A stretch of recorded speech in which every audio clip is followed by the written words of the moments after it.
So I'm here with Oscar Pierre from Glovo, the major global on-demand delivery business, what they call quick commerce. Thank you very much for being on the interview. Thank you.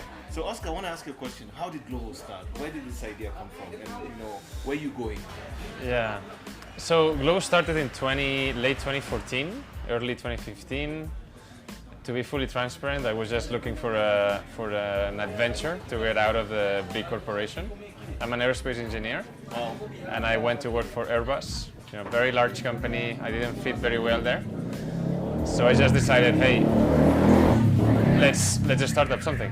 And I observed a bit what was going on in the US and how people were, their needs were growing in terms of, hey, I need something right now. No, I want to order Amazon and get it delivered today.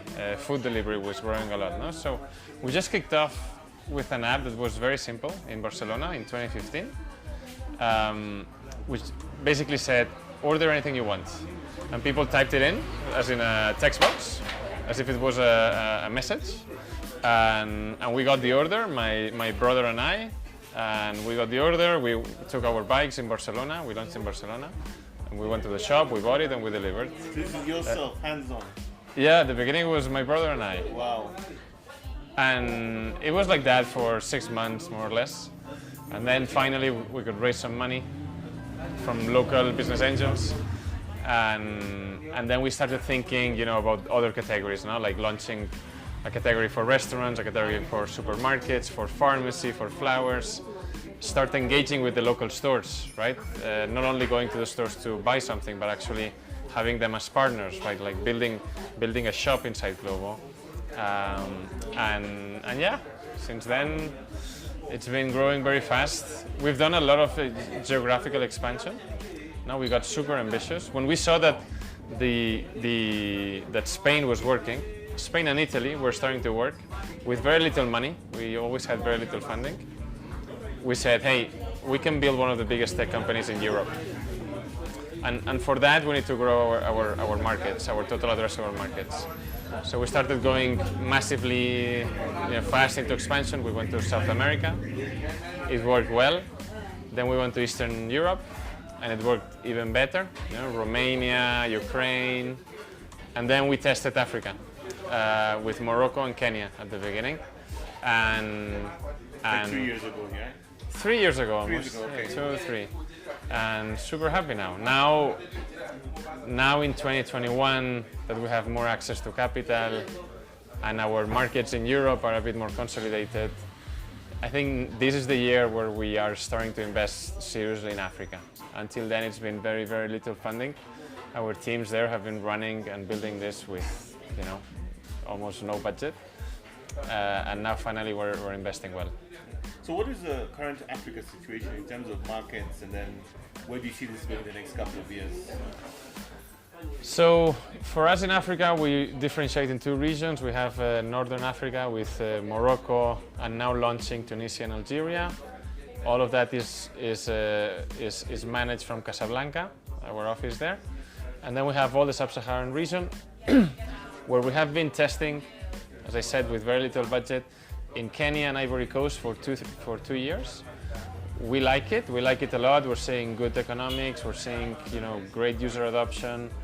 The partners, the restaurants are happy, the couriers are happy. So this is the year where we're going to start investing a lot more. Our hub is here in Nairobi. So in Nairobi is where we have the regional team, and we have already launched Uganda and Ghana.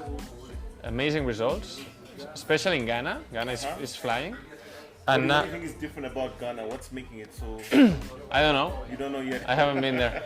Okay. But it's very early. It's the first 2 months, and okay. Also it depends a lot on the execution, like the type of partnerships you do with the restaurants. And I know the local team in Ghana is doing amazingly well.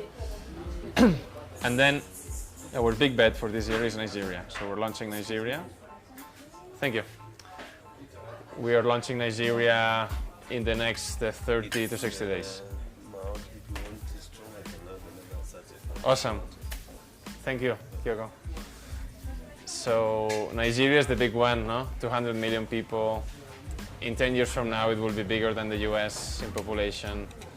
So you know, we were discussing it before. No, you cannot be big in Africa without being big in Nigeria. Yeah, yeah. And we're going all in Nigeria. Yeah.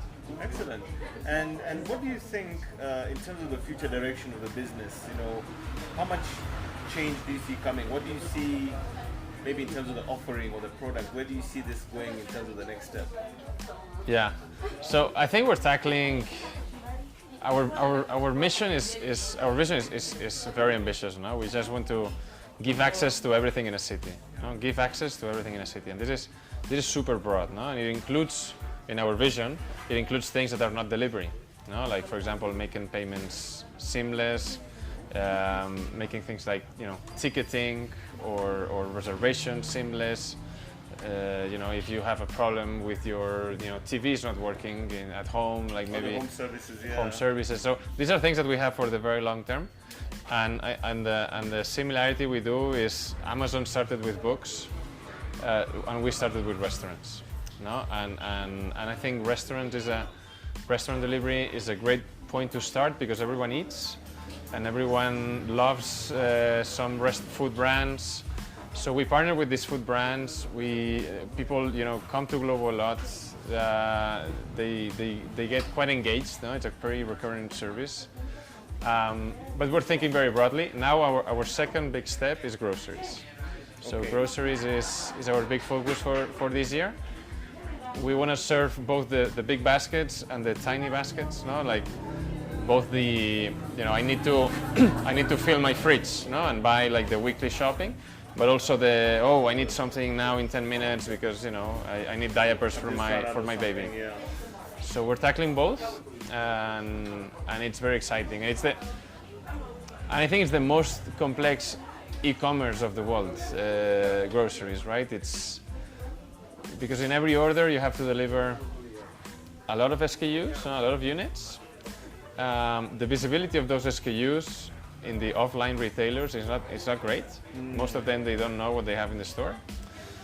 And you can deliver great, you know, if you have a basket of 30 items, you can deliver 29 great, and you miss one, and the customer will be very angry. No?